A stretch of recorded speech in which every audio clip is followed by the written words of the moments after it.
L'altimètre indique 8000 pieds. Le lieutenant Robert Bob. Bram plisse les yeux à travers la verrière en plexiglas de son chasseur Bristol Beaufighter alors qu'il traverse l'obscurité au-dessus de la mer du Nord. Il est 2h47 le 14 décembre 1941. Son navigateur, le sergent de vol William Styx Gregory, est penché sur ses cartes dans le compartiment arrière exigu, son crayon grattant le papier, tandis qu'il recalcule leur position pour la 3e fois en 20 minutes. Les mains de Gregory tremblent, non pas de peur, mais du froid brutal qui s'infiltre à travers la fine peau en aluminium de l'appareil.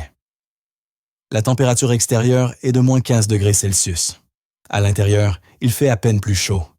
Ses doigts, même enveloppés dans d'épais gants, parviennent à peine à tenir le crayon. Il est censé les guider vers la base RAF de Wittering, après une patrouille infructueuse à la recherche de bombardiers allemands au-dessus de la Manche. Mais quelque chose ne va pas dans ses calculs, terriblement mal. Les chiffres ne correspondent pas. Selon sa navigation à l'estime, tenant compte de la vitesse et de la direction du vent, il devrait approcher la côte anglaise près du Norfolk. Mais son chronomètre indique qu'ils volent depuis 43 minutes depuis qu'ils ont viré pour rentrer. À leur vitesse de croisière de 280 miles par heure, cela les place... L'estomac de Gregory se noue. Cela les place à au moins 60 miles au-delà de l'endroit où ils devraient être. Il a commis une erreur catastrophique. Au lieu de calculer une route vers l'ouest pour compenser le vent du nord-est qui les déviait de leur trajectoire, il a fait l'inverse. Il a ajouté des degrés là où il aurait dû les soustraire. C'est le genre d'erreur qui tue des équipages aériens. Le genre qui se termine par un Beaufighter s'écrasant dans la froide mer du Nord sans que personne ne sache jamais ce qui s'est passé. Styx, où diable sommes-nous? La voix de Bram crépite dans l'intercom, la tension évidente même à travers les parasites. Nous devrions déjà voir la côte. Gregory ouvre la bouche pour confesser son erreur, pour dire à son pilote qu'ils sont irrémédiablement perdus au-dessus d'eau contrôlée par l'ennemi. Mais avant qu'il ne puisse parler, la voix de Bram retentit à nouveau, vive et urgente. « Attends, des lumières droit devant, plusieurs lumières. » Ce que ni l'un ni l'autre ne sait en cet instant, c'est que l'erreur mathématique de Gregory ne les a pas condamnés. Elle est sur le point de remettre à l'intelligence britannique l'emplacement de l'un des aérodromes les plus secrets de l'Allemagne nazie. Une découverte qui va changer le cours de la guerre aérienne et sauver des milliers de vies alliées. En décembre 1941, la campagne de bombardement nocturne de la Luftwaffe contre la Grande-Bretagne s'est transformée en un jeu mortel du chat et de la souris. Après le blitz dévastateur de 1940 à 1941, les équipages de bombardiers allemands ont affiné leur tactique. Ils n'attaquent plus en formation massive que les radars britanniques peuvent facilement détecter. Au lieu de cela, ils opèrent depuis des aérodromes avancés secrets le long de la côte européenne occupée, lançant de petits groupes d'appareils pour des raids nocturnes précis contre les villes et les cibles industrielles britanniques. L'intelligence aérienne britannique sait que ces bases avancées existent. Elles doivent exister. Les bombardiers allemands apparaissent au-dessus des cibles britanniques avec une régularité inquiétante. Pourtant, les vols de reconnaissance au-dessus des aérodromes connus de la Luftwaffe en France, en Belgique et aux Pays-Bas montrent des niveaux d'activité normaux. Les mathématiques sont simples et terrifiantes. Les Allemands opèrent depuis des aérodromes cachés que l'intelligence britannique n'a pas localisés. Les conséquences de cette lacune en renseignement se mesurent en sang et en décombres. Entre septembre et décembre 1941, les Raiders nocturnes allemands tuent environ 1047 civils britanniques et détruisent d'innombrables usines, entrepôts et infrastructures. Le Fighter Command de la RAF jette toutes ses forces dans le problème. Il augmente les patrouilles nocturnes. Il déploie plus de stations radars le long de la côte. Il envoie des appareils de reconnaissance en mission dangereuse de jour au-dessus de l'Europe occupée, à la recherche des bases cachées. Les résultats sont médiocres. En 3 mois de recherches intensives, la reconnaissance RAF n'a identifié que 2 aérodromes allemands précédemment inconnus, tous 2 des installations mineures. Pendant ce temps, les bombardiers allemands poursuivent leur raid en toute impunité. La sécurité opérationnelle de la Luftwaffe est presque parfaite. Ils ont tiré les leçons de leurs erreurs antérieures. Leurs aérodromes secrets maintiennent un silence radio strict. Ils utilisent des filets de camouflage et des bâtiments factices pour tromper la reconnaissance aérienne. Ils font même tourner les appareils entre les bases pour empêcher l'intelligence britannique de suivre des unités spécifiques. L'Air Chief Marshal Sir Sholto Douglas, commandant le Fighter Command de la RAF, fait face à un cauchemar stratégique. Ces chasseurs nocturnes volent à l'aveugle, au sens propre comme au figuré. Sans savoir d'où décollent les bombardiers allemands, ces appareils gaspillant du carburant précieux et du temps à patrouiller des étendues vides de la mer du Nord et de la Manche. Le ratio de victoire raconte l'histoire sinistre. En novembre 1941, les chasseurs nocturnes de la RAF effectuent 847 patrouilles de combat. Ils n'obtiennent que 12 destructions confirmées de bombardiers allemands. Cela représente un taux de succès d'1,4%. Pour chaque bombardier allemand détruit, les chasseurs nocturnes britanniques consomment environ 18 000 gallons de carburant aviation et risquent plusieurs équipages lors d'opérations nocturnes dangereuses. Le consensus des experts au sein de l'intelligence RAF est unanime et déprimant. Sans une meilleure couverture radar, sans un équipement de détection plus sophistiqué, sans des percées en renseignements électromagnétiques, ils ne peuvent pas localiser les aérodromes secrets allemands. La technologie n'existe tout simplement pas encore. Le squadron leader Derek Jackson, l'un des principaux experts radars de la RAF, écrit dans un mémo classifié, daté du 28 novembre 1941, « La génération actuelle de radars embarqués ne peut pas détecter de manière fiable les installations au sol depuis des altitudes opérationnellement sûres. Nous demandons en effet à nos équipages de chercher une aiguille dans une botte de foin de la taille de l'Europe continentale. Les enjeux vont au-delà du problème tactique immédiat. Les décrypteurs de code britanniques à Bletchley Park progressent dans le cassage des communications militaires allemandes, mais ils ont besoin de preuves physiques pour valider leurs renseignements. S'ils peuvent localiser un aérodrome secret allemand et observer ses opérations, ils peuvent croiser ces données avec les messages allemands décodés. Cela confirmerait que leurs méthodes de décryptage sont précises et les aiderait à casser d'autres codes allemands. Le Premier ministre Winston Churchill lui-même exige des réponses. Lors d'une réunion houleuse du cabinet de guerre le 10 décembre 1941, il frappe du poing sur la table et déclare « Nous sommes frappés par un ennemi invisible. Cela est intolérable. Je veux que ces aérodromes soient trouvés, et je veux qu'ils soient trouvés maintenant. » 4 jours plus tard, le sergent de vol, William Gregory, va accidentellement donner à Churchill exactement ce qu'il demande, bien que d'une manière que ni le Premier ministre ni personne d'autre n'aurait pu anticiper. William Gregory n'est l'idée de personne d'un héros. À 23 ans, c'est un ancien employé d'épicerie de Nottingham qui s'est engagé dans la RAF en 1939 parce que cela semblait plus excitant que d'empiler des boîtes de conserve.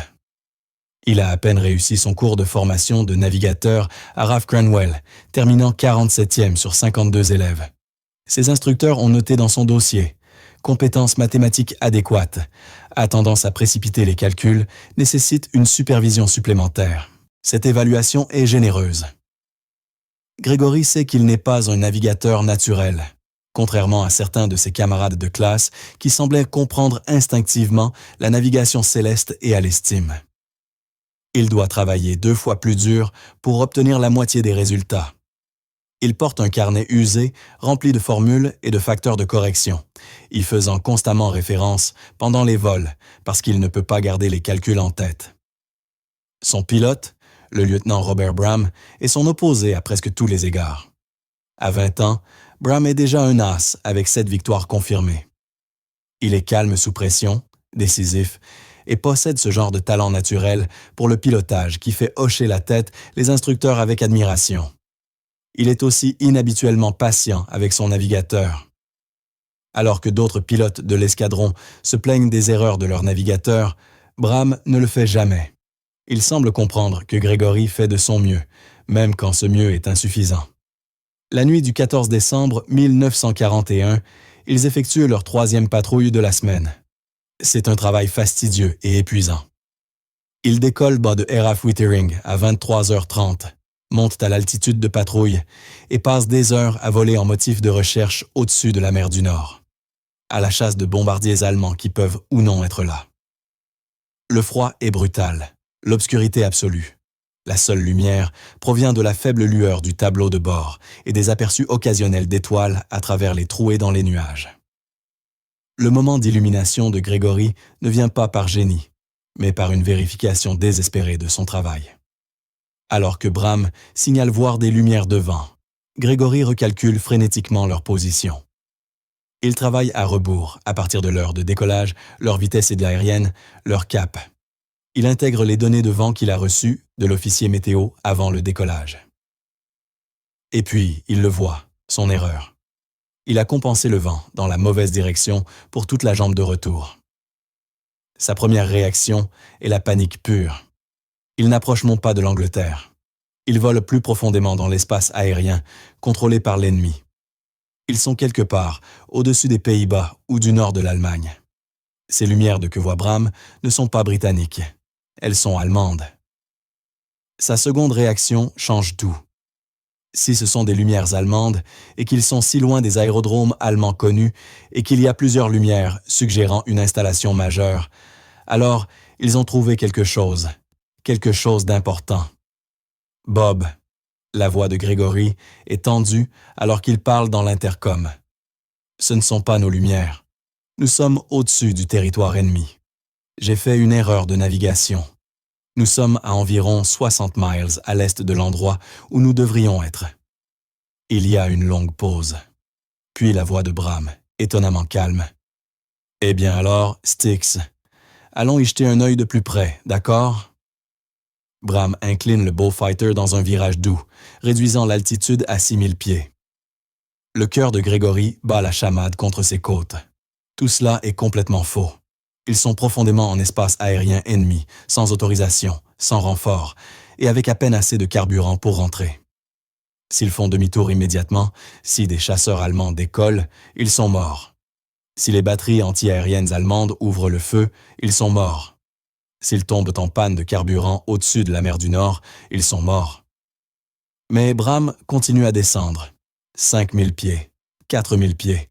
Les lumières deviennent plus claires.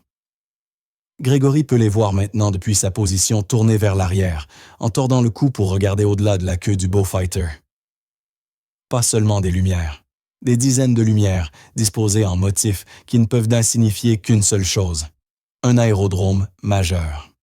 « Je vois des lumières de piste », rapporte Bram, sa voix stable malgré la folie de ce qu'ils font. Plusieurs pistes, grande installation. Il y a des appareils au sol. Je compte au moins 20 appareils, peut-être plus. Grégory tripote son équipement de navigation, essayant d'obtenir une position exacte. Ses mains tremblent plus que jamais, mais maintenant, c'est de l'adrénaline plutôt que du froid. Il prend un relèvement sur les lumières, le croise avec sa position calculée et prend des notes soigneuses. Ils doivent pouvoir retrouver cet endroit. Ils doivent pouvoir dire exactement à l'intelligence où il se trouve. Il y a des bombardiers en bas, continue Bram. Des Heinkel 111, des Junker 88. C'est une base majeure de bombardiers, Styx. C'est exactement ce que l'intelligence cherche. Le Beaufighter fait une large orbite autour de l'aérodrome, à 3500 pieds. Grégory prend plus de relèvements, plus de notes. Il peut voir la disposition maintenant. 3 pistes disposées en triangle. Des dizaines d'appareils dispersés autour du périmètre, des hangars, des réservoirs de carburant, des casernes, des bâtiments. Ce n'est pas une base avancée. C'est une station de bombardiers Luftwaffe à grande échelle. Et puis les projecteurs s'allument. Des faisceaux blancs brillants transpercent l'obscurité, balayant le ciel, cherchant l'intrus. Des traçantes antiaériennes montent en arc, des chaînes rouges brillantes de mort s'étirant vers eux. Les Allemands ont enfin réalisé qu'ils ont un invité non invité. Il est temps de partir. Bram pousse les manettes des gaz à fond et jette le Beaufighter dans un virage en piqué. L'appareil vibre, alors que des éclats de flaques explosent à proximité, assez proches pour que Grégory entende le craquement sec des détonations par-dessus le rugissement des moteurs. Ils fuient pour leur vie maintenant, filant vers l'ouest à pleine vitesse. Les projecteurs allemands et les traçantes s'estompent derrière eux. Gregory continue à travailler pendant l'évasion, affinant ses calculs, s'assurant absolument de leur position parce qu'il sait ce qui va se passer quand ils atterriront. Il va devoir expliquer comment ils se sont retrouvés au-dessus du territoire ennemi. Il va devoir admettre son erreur de navigation. Il va faire face à une enquête, peut-être une cour martiale, définitivement la fin de sa carrière de vol. Mais il va aussi remettre à l'intelligence britannique la plus grande percée en renseignement de la guerre aérienne, et cela rend tout cela valable. Ils atterrissent Air of Wittering à 4h23, avec les réservoirs de carburant presque vides. Bram roule jusqu'à leur zone de dispersion et coupe les moteurs. Pendant un moment, les deux hommes restent assis en silence, assimilant ce qui vient de se passer. Puis, la voix de Bram retentit une dernière fois dans l'intercom. « Styx, quoi qu'il arrive, nous avons fait ce qu'il fallait. Souviens-t'en. » Le débriefing commence immédiatement. L'officier de renseignement, le Flight Lieutenant James Harrington, écoute leur rapport avec un scepticisme croissant. Quand Gregory admet son erreur de navigation, l'expression de Harrington se durcit. Quand Bram décrit l'aérodrome qu'ils ont découvert, le scepticisme de Harrington se transforme en incrédulité totale. « Permettez-moi de bien comprendre, » dit Harrington, sa voix dégoulinant de dédain. « Vous avez volé 60 miles hors trajectoire à cause d'une erreur de navigation. Vous avez ensuite délibérément pénétré l'espace aérien ennemi sans autorisation. Vous êtes descendu à basse altitude au-dessus de ce que vous prétendez être un aérodrome secret allemand. Et vous vous attendez à ce que je croie que cet aérodrome existe sur la base d'une observation visuelle par un équipage qui était complètement perdu? Monsieur, j'ai les coordonnées exactes, proteste Gregory, poussant son carnet à travers la table. J'ai pris plusieurs relèvements. Je peux vous montrer exactement où il est. Harrington jette à peine un œil au carnet. Sergent de vol, vous avez déjà admis avoir commis une erreur de navigation catastrophique. Pourquoi devrais-je faire confiance à l'un de vos calculs? Pour ce que j'en sais, vous avez vu un aérodrome civil néerlandais et l'avez pris pour une base de bombardiers allemande. La réunion s'envenime. Bram, normalement calme, élève la voix. Je sais ce que j'ai vu, monsieur. C'était une installation majeure de la Luftwaffe. Il y avait au moins 20 bombardiers au sol. De nuit, depuis 3500 pieds, pendant qu'on vous tirait dessus, Harrington secoue la tête. Votre rapport est noté, lieutenant, mais je ne peux pas recommander d'action sur la base d'un renseignement aussi peu fiable. Vous êtes nous tous les deux cloués au sol, en attente d'une enquête sur cette incursion non autorisée en espace aérien ennemi. La nouvelle se répand dans l'escadron avant le petit déjeuner. Gregory fait face à un mélange de sympathie et de moquerie de la part de ses collègues navigateurs. Certains croient son histoire. D'autres pensent qu'il essaie de couvrir son erreur avec un conte fantastique. Le consensus parmi les officiers supérieurs est clair. Gregory a merdé et maintenant il invente des excuses. Mais une personne les croit. Le Wing Commander Basil Embry, le commandant de la station, a une réputation de franc-tireur. Il a lui-même volé des dizaines de missions dangereuses. Il comprend que parfois, le meilleur renseignement vient des accidents et des erreurs. Quand il lit le rapport dédaigneux de Harrington, il prend une décision qui va tout changer. Embry convoque une réunion dans son bureau le 15 décembre.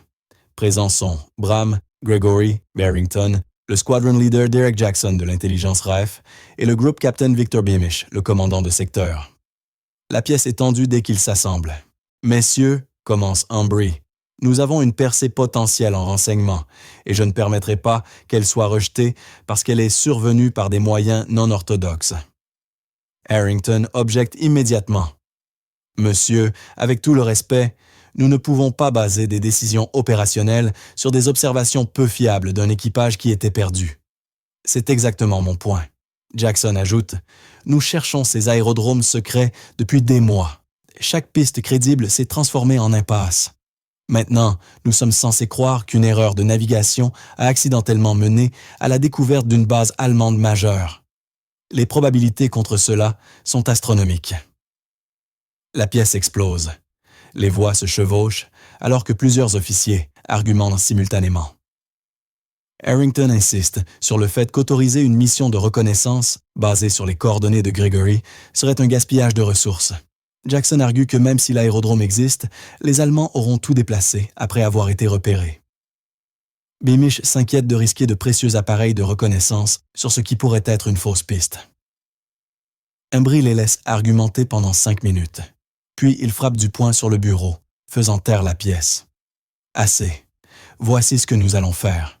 Nous enverrons un seul Spitfire de reconnaissance aux coordonnées de Gregory demain matin. Si l'aérodrome est là, nous avons fait la plus grande découverte en renseignement de l'année. S'il n'y est pas, nous avons gaspillé une sortie de reconnaissance. C'est un risque que je suis prêt à prendre. Il se tourne vers Gregory. Sergent de vol, vous feriez mieux d'avoir raison parce que si vous avez tort, votre carrière est finie. Gregory déglutit difficilement. J'ai raison, monsieur. Je mise ma vie là-dessus. Le 16 décembre 1941, l'aube est claire et froide sur l'est de l'Angleterre. À Airaf Benson, le Flight Lieutenant Anthony Tony Sale monte dans son Spitfire PRMK-4, une variante de reconnaissance dépourvue d'armes et peinte en camouflage bleu pâle distinctif.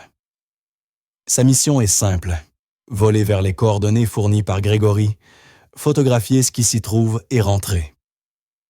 Il a été briefé sur la controverse entourant cette mission. La moitié du personnel de renseignement pense que c'est une perte de temps. L'autre moitié espère désespérément que Gregory a raison. Il décolle à 8h47. Il monte à 28 000 pieds et met le cap sur la côte néerlandaise. À cette altitude, il est au-dessus de la portée effective de la plupart des canons anti-aériens allemands. Le ciel est cristallin, condition parfaite pour la photographie de reconnaissance. Il atteint les coordonnées de Gregory à 9h34. Ce qu'il voit à travers son viseur lui fait oublier de respirer pendant un moment. Là, exactement où Gregory l'avait dit, se trouve un aérodrome massif. Et il fait 3 passages, ses caméras cliquetant, capturant chaque détail. Il compte 43 appareils au sol, incluant des bombardiers, des chasseurs et des transports. Il photographie les pistes, les hangars, les installations de stockage de carburant, les casernes. Il capture tout. Quand Hill atterrit à Airaf Benson à 11h12, il sourit comme un écolier. « Il est là », dit-il aux officiers de renseignement qui se précipitent à sa rencontre.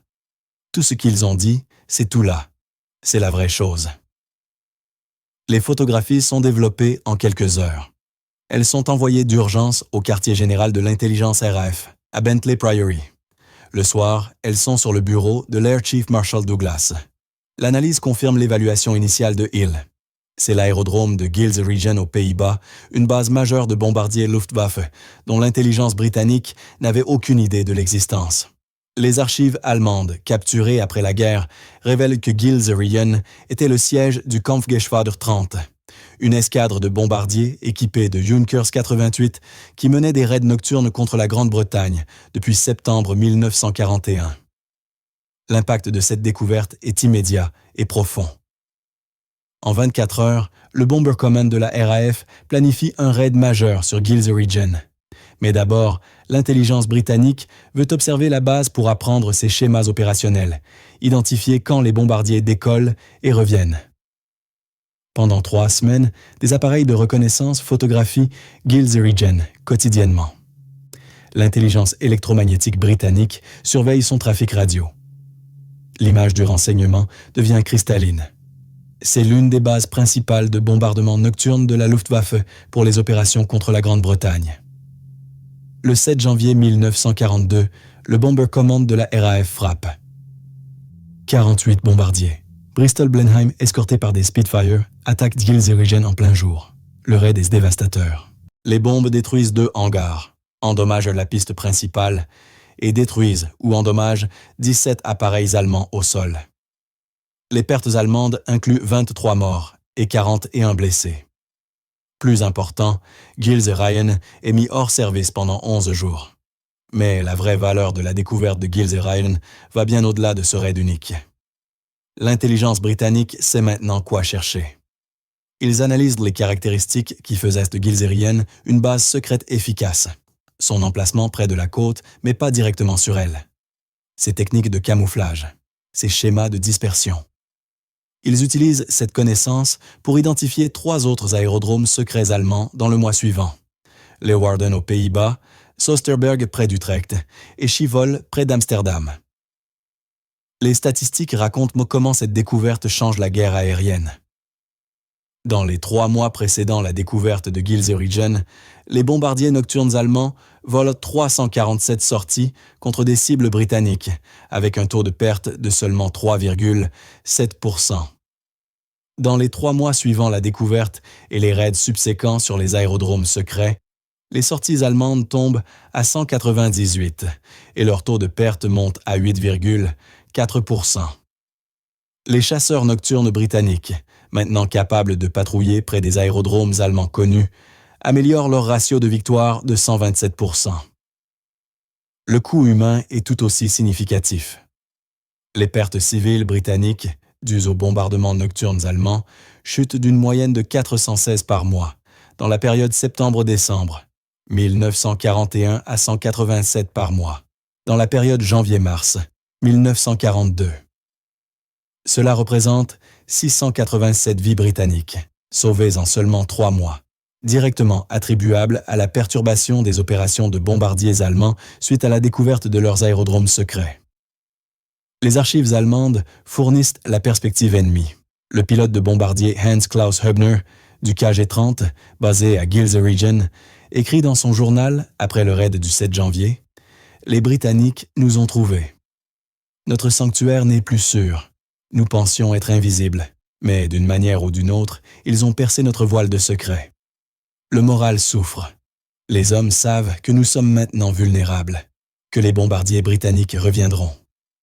Et ils reviennent. » Entre janvier et juin 1942, le Bomber Command de la RAF mène 17 raids séparés sur les 4 aérodromes secrets découverts à la suite de l'erreur de navigation de Gregory. Ces raids détruisent ou endommagent 127 appareils allemands au sol, tuent ou blessent 342 personnels allemands et forcent la Luftwaffe à détourner des ressources significatives vers la défense aérienne qui aurait autrement été utilisée pour des opérations offensives. Pour Gregory et Bram, la découverte apporte la vindication, mais aussi un danger continu. Ils ne sont pas cloués au sol. Au lieu de cela, ils sont assignés à continuer les patrouilles nocturnes, maintenant armés de la connaissance d'où opèrent les bombardiers allemands. Le 23 février 1942, Bram abat un bombardier Heinkel, 111 près de Gilserigen. C'est sa 8e victoire. Il deviendra l'un des meilleurs as de chasse nocturne de la RAF, avec 29 victoires confirmées à la fin de la guerre. Gregory continue comme navigateur de Bram tout au long de 1942 et en 1943. Malgré son début difficile, il devient l'un des navigateurs les plus fiables de la RAF. Ses officiers commandants notent dans ses évaluations ultérieures: s'est développé en un navigateur exceptionnel. Son attention aux détails et sa volonté de vérifier doublement son travail en font un modèle pour les autres navigateurs. La validation ultime vient d'une source inattendue. En mars 1942, Gregory reçoit une lettre d'un pilote de bombardier qu'il n'a jamais rencontré, le Flight Lieutenant Michael Stevens. Stevens écrit: « J'ai participé au raid sur Gilserigen le 7 janvier. Nous avons détruit des bombardiers allemands qui auraient tué des civils britanniques. Nous avons perturbé des opérations qui auraient coûté des vies britanniques. À cause de votre découverte, à cause de votre volonté d'admettre votre erreur et de rapporter ce que vous avez trouvé, mon équipage et moi sommes rentrés sains et saufs de cette mission. À cause de vous, nous sommes rentrés. » La portée complète de la découverte accidentelle de William Gregory n'est révélée qu'après la guerre, quand l'intelligence britannique déclassifie ses dossiers sur les aérodromes secrets allemands en 1949. Les historiens sont stupéfaits par les effets en cascade de cette unique erreur de navigation du 14 décembre 1941. La découverte de Gilserigen mène directement à l'identification de 17 aérodromes secrets ou camouflés supplémentaires allemands à travers l'Europe occupée d'ici la fin de 1942. La méthodologie de renseignement développée à partir de l'analyse de Gilserigen, comprenant comment les Allemands sélectionnaient et camouflaient leurs bases de secrètes, devient pratique standard pour les interprètes de photoreconnaissance alliés. Cette méthodologie est plus tard appliquée à l'identification des sites d'armes, V allemandes, des bases de sous-marins et des installations radars. Les chiffres de production sont stupéfiants. Entre janvier 1942 et mai 1945, les bombardiers alliés mènent 347 raids sur des aérodromes d'abord identifiés en utilisant les techniques développées à partir de la découverte de Gills Region. Ces raids détruisent ou endommagent 4127 appareils allemands au sol, tuent ou capturent 11 043 personnels allemands et perturbent d'innombrables missions de bombardement qui auraient ciblé des villes et installations militaires alliées. L'Air Chief Marshal Sir Sholto Douglas, dans ses mémoires d'après-guerre publiés en 1963, écrit « La découverte de Gills Region fut un tournant dans la guerre aérienne au-dessus de l'Europe. Elle démontra que la sécurité opérationnelle allemande, bien qu'excellente, n'était pas impénétrable. Elle nous donna les outils et la confiance pour traquer systématiquement et neutraliser l'infrastructure secrète de la Luftwaffe. Et tout cela arriva parce qu'un jeune navigateur fit une erreur et eut le courage de rapporter ce qu'il trouva. » L'héritage moderne de la découverte de Gregory s'étend à la doctrine militaire actuelle. Le principe que les percées en renseignement viennent souvent de sources inattendues, incluant les erreurs et les accidents, est maintenant enseigné dans les écoles de renseignement militaire à travers le monde. L'école d'intelligence de l'US Air Force à Goodfellow Air Force Base inclut la découverte de Gills Region dans son curriculum comme étude de cas sur l'importance de rapporter toutes les observations, même celles résultant d'erreurs. Quant à Gregory lui-même, il refusa toutes les tentatives de le rendre célèbre. Après la guerre, il retourna à Nottingham et reprit un travail dans le commerce de détail, gérant une épicerie jusqu'à sa retraite en 1979. Il parlait rarement de son service en temps de guerre quand des reporters le retrouvaient occasionnellement pour des interviews. Il renvoyait le crédit à Bram, aux pilotes de reconnaissance qui confirmeraient sa découverte, aux équipages de bombardiers qui frappèrent les aérodromes allemands. En 1988, à 70 ans, Gregory donna sa seule interview étendue à un historien de la RAF. Ses derniers mots sur le sujet capturent l'humilité qui définissait son caractère. « J'ai fait une erreur potentiellement fatale. » Mais Bob Bram eut le bon sens d'investiguer ce que nous avons trouvé. Et le Wing Commander Embry eut le courage de nous croire. J'étais juste le navigateur qui s'est trompé dans les maths. Eux étaient les vrais héros. William Gregory mourut en 1994, à l'âge de 76 ans. Son avis de décès dans le Nottingham Post mentionna son service en temps de guerre en une seule phrase. Mais dans les archives de l'intelligence RAF, dans les livres d'histoire qui chroniquent la guerre aérienne au-dessus de l'Europe, son nom apparaît aux côtés des plus grandes percées en renseignement de la Seconde Guerre mondiale. Tout cela parce qu'une froide nuit de décembre, il a soustrait là où il aurait dû ajouter et a accidentellement changé le cours de l'histoire.